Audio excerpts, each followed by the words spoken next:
জুলাই বিপ্লবের অন্যতম সংগঠক ও অন্তর্বর্তী সরকারের উপদেষ্টা মাহফুজ আলম বলেছেন, আওয়ামী লীগকে আর নির্বাচনে অংশ নিতে দেওয়া হবে না। তারা ফেরত এলে আবারও ফ্যাসিবাদ ফিরে আসবে।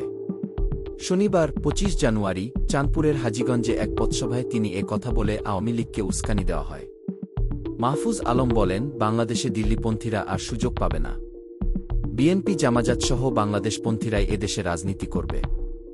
ন্যূনতম সংস্কার না করে নির্বাচন নয় জানিয়ে মাহফুজ আলম বলেছেন, ফ্যাসিবাদী হাসিনা সরকার যে প্রতিষ্ঠানগুলো ধ্বংস করে দিয়েছে সেগুলো সংস্কার করে নির্বাচন দেওয়া হবে। ন্যূনতম সংস্কার না করে নির্বাচন দিলে জনগণ তাদের অধিকার পাবে না।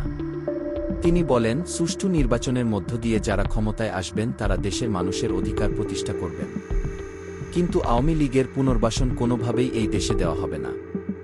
উপদেষ্টা মাহফুজ আলম বলেন, বিগত খুনি হাসিনা সরকারের বিচার নিশ্চিত করাই এই সরকারের প্রধান লক্ষ্য। বিগত ১৬ বছরের খুন, গুম ও ধর্ষণের বিচার না হওয়া পর্যন্ত এই সরকারের লক্ষ্য পূর্ণ হবে না।